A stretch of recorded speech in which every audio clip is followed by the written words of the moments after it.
in the future be more cultural, finer things in life?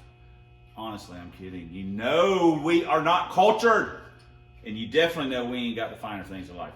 What's going on? Well, we're going to try and put this honestly questionable looking aluminum radiator probably from China. It came with a car though. We're going to put it in this thing, Rob Zombie, and we are going to look at putting our Flexolite on here just to see if it'll even all fit. We don't even know if all of it will fit together. Might not have enough room. Might be too big. And if it's too big, then we're gonna have to order like a, you know, a slimline 16 or something. So yeah, we're probably gonna put the Hurst shifter in, and by the end of this video, I assume we're gonna try and we'll know something about the fuel pump or whatever, what's going on there. That's disappointing. It's disappointing, especially since we just put like a new fuel pump in it. That's really disappointing. So I'm pretty sure I got a new Kimso laying around, but anyway, so that is what's going on. Sorry, I'm getting ahead of the curve here.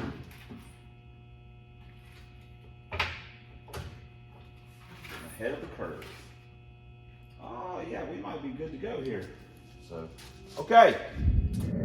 Let's go ahead and start getting this triax out of here, so we can put the only shifter that matters to us, Hurst first gen. I don't guess we're going to need the shifting hat anymore. You put it on your head. You're going to missile puff with Professor Dr. Fear. Ah, to hell with that. That was loud. Oh wow. Man, they had this thing down in the bottom hole getting them short throws. Yeah, we're taking this out. I did actually kind of pull it off, but dude, it just came off. I mean, I didn't have to do anything. It just popped right out. You know what? Like it wanted to. On a side note though, I'm probably not gonna be able to bolt this down. The triax uses a thicker base, and so the bolts are a little long, and they basically won't tighten all the way down. You see the Hurst uses something more along the lines of, you know, you can use stock shift bolts. I might have some though. Let me look, and then we can put some RTV on it, bolt it down. I don't have a handle here for it. I like to use the stock handle with I get the Steeda solid shift bushings, and then you can, I can't remember what the size bolt that is threaded for Hurst, but it's a little bit larger than the bushing, so you can drill it out. I normally run something with a nut on it, but I really need to get away from that, because when Brad was running Trojan, the shift handle got a little loose. I had it, and he may not have noticed it, and that wasn't helping matters as far as the driving. So I need to have it where it's just bolted to the shifter, not have the nuts on it. So on a side note, don't be sweating me, dude. Alpine, Rob Zombie. Got an Alpine stereo, got Alpine speakers. We're taking all of it out. All right, kids, had to let my phone charge for a minute, but we found some bolts, and we got the Hurst bolted in, and we just kind of, this place is a mess. We just kind of set the fan on there, but it's just hanging. We're gonna have enough clearance once it's all bolted down and tightened up. So I think we're gonna be good there. And let me go ahead and pull that out and just do that real quick. Boom. All right, we've got our fan radiator package. Looks like plenty of room.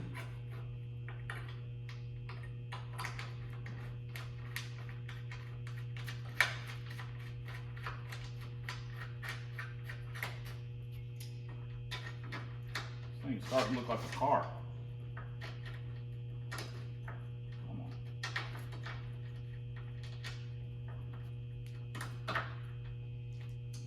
get some, get a 10 mil, tighten that down. It even came with a brand new radiator hose, even though we don't have any hose clamps for it. Don't have any hose clamps.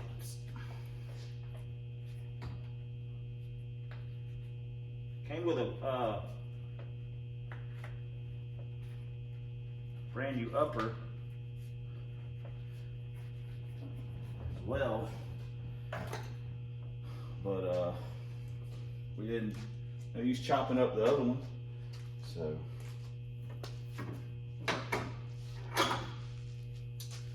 Look at that. Whew. We are getting so much closer. So, you know, we got to do the fuel pump thing. I hope it's, you know, obviously I hope it's just the fuel pump, and then, you know, we'll go from there. But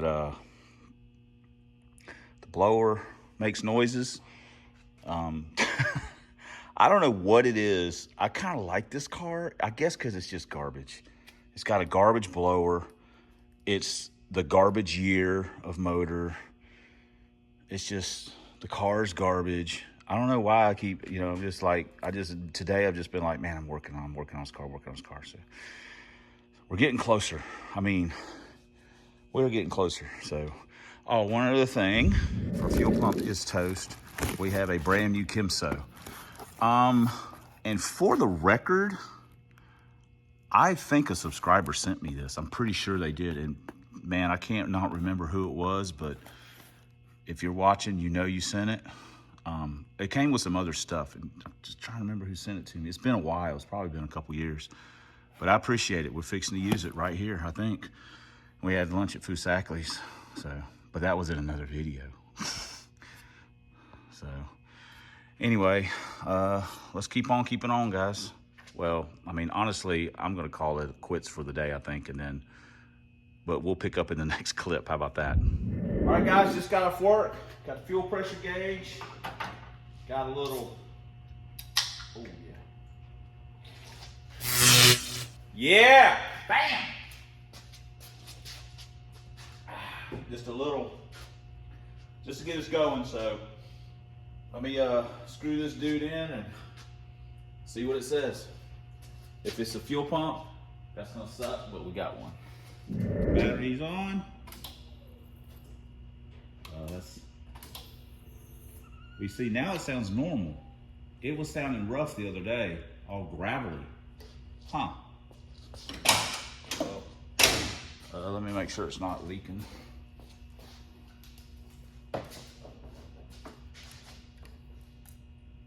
Oh, looks good. Well, that's weird because honestly, the fuel pump sounded bad. It was, I don't know what's, let's see what happens.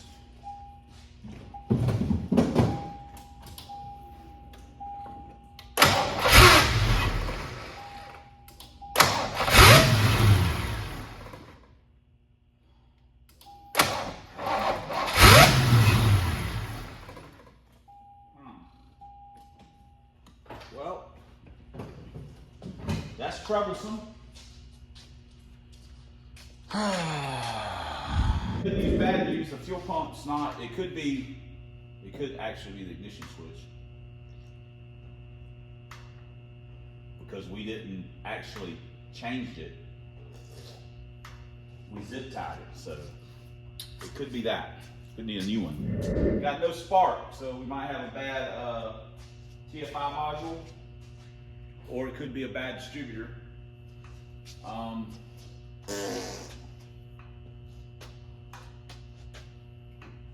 Because one of the things I just did is I actually just bumped the timing back a little bit because like it's got a little too much time, and now it won't even bump over, so it could be something's going on in the distributor. At least I don't have to drop the fuel tank. Good news.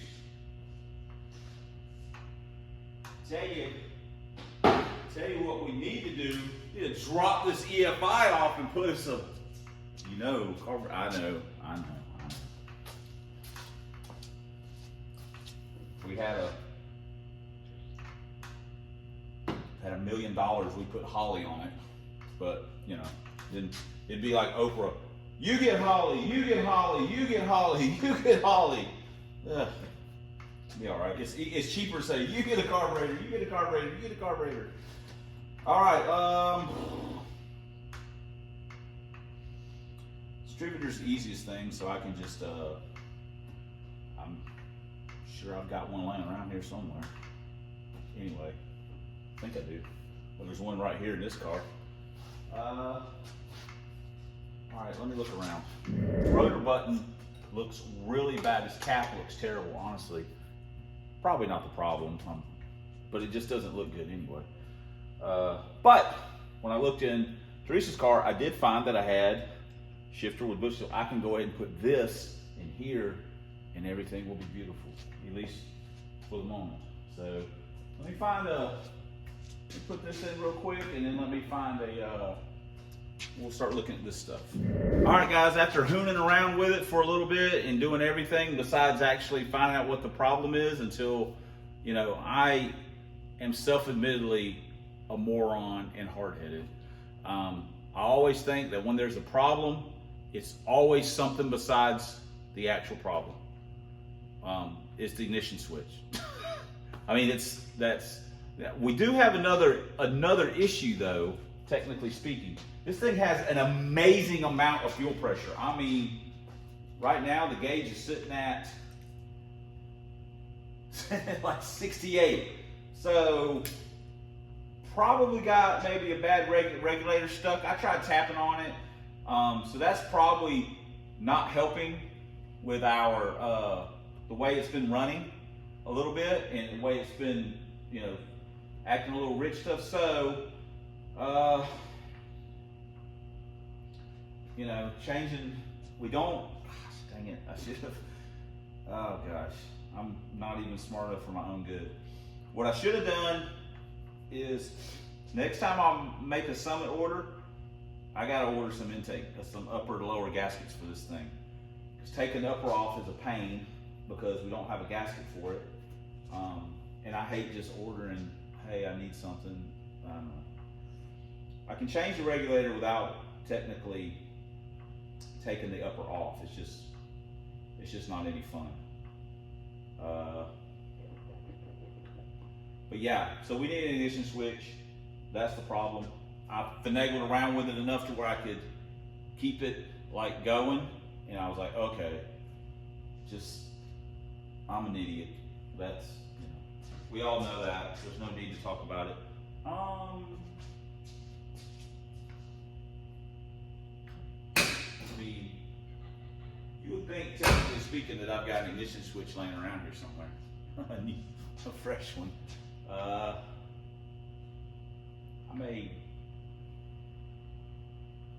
may look at scavenging one out of one of the other cars. All right, we took the switch out of Krusty. We put in it.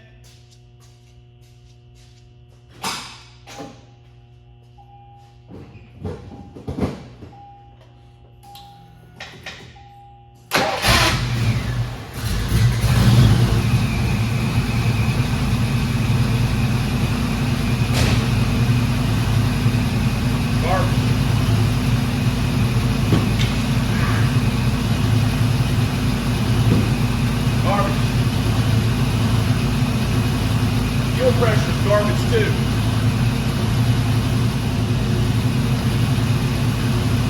It's got like 90 pounds of fuel pressure.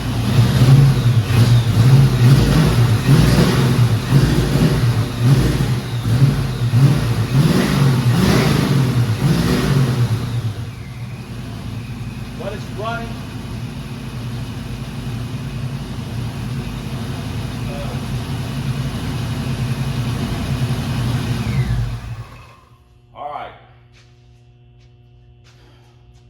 it's good that we had to kind of go through this, because now we know we got something going on. You know, we're gonna, I guess, change the reg.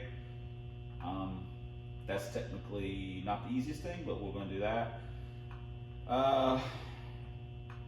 Say we took the switch out of Krusty, so man, I'm an idiot sometimes. But not a lot of times, but so anyway. All right, well that's gonna wrap this one up. We kind of got back where we were. We had to go in a circle to fix a few things, but we got the ignition switch fixed. The car runs. We still got to do, we still got to get the radiator hoses and stuff. Anyway, whatever. We got stuff to do. So, thanks for commenting. Thanks for subscribing. Thanks for all the ways you guys support the channel. We couldn't do it without you, and we wouldn't want to. Especially, thanks for watching.